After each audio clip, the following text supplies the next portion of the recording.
नमस्कार. आपण पाहताय देशसत्ता न्यूज रिपोर्टर चॅनल. आज कोराळे बुद्रुक या ठिकाणी बजरंगवाडी ते होळ हा मुरुम रस्ता जो आहे या रस्त्यालगतच्या या ठिकाणी वड्यालगतच्या पुलाचं काम चालू आहे. त्या ठिकाणी पुलाचं काम चालू असताना कशा प्रकारे या पुलाचं काम निकृष्ट दर्जाचं झाले आहे आणि चुकीच्या पद्धतीत झाले. या ठिकाणी शेतकरी आहेत, त्या शेतकऱ्याकडून माहिती घेणार आहोत कशा प्रकारे यांच्या अडचणी आहेत आणि काय अडचणी आहेत. काय सांगाल तुम्ही? तुमचं नाव सांगाल. मी बाजीराव गणपत किंगरे.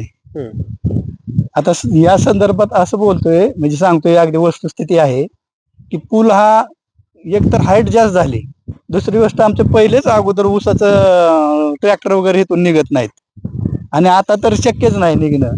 मग कशा पद्धतीने करणार आहे ते बी काही समजत नाही.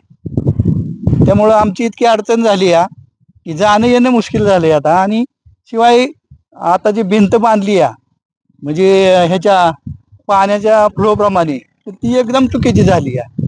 ती बरोबर नाही. पाण्याचा जसा फ्लो आहे त्याप्रमाणे भिंत व्हायला पाहिजे होती. ती भिंत पूर्ण रस्ते वाढवी येते, तर मग आम्ही जाणार येणार कसं, ही अडचण आमची सध्या तरी आहे. काय हो, कुठे भिंत दाखवते तुमची? कशा अडचणी काय कशा प्रकारे या ठिकाणी बांधकाम केलेलं आहे इथं भिंतीचं? पुलापाशी पाहू शकता तुम्ही. ही जी जी भिंत आहे, हा. ही जी भिंत आहे का नाही, ह्या भिंतीचा पाण्याचा फ्लो तसा आहे पलीकडे त्या बाजूने.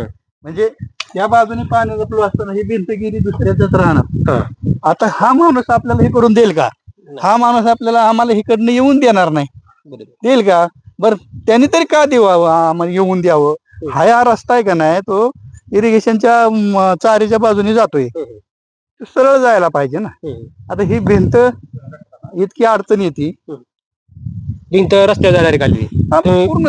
पाहू शकता हा जो वड्याचा पात्र आहे, या पात्राच्या लगतचा ही भिंतीचं बांधकाम झालेलं आहे.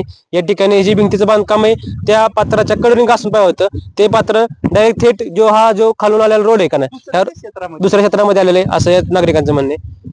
या ठिकाणी भिंत झाल्या, भिंत झाल्यानंतर वर चढण्यासाठी चढाई होईल का तुमची? चढाई कशी शक्यच नाही. म्हणजे आम्ही माणसं जातील, बैलगाडी किंवा ऊसाचं ट्रॅक्टर वरती नाही जाणार आहे, कारण मोकळे आमचे ट्रॅक्टर आहेत ना, ती जात नाहीत.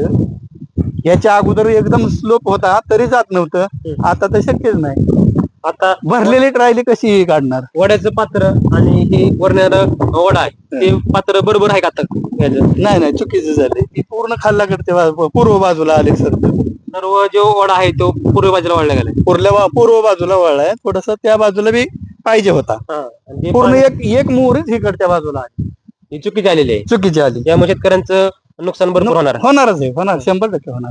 ठीक, धन्यवाद.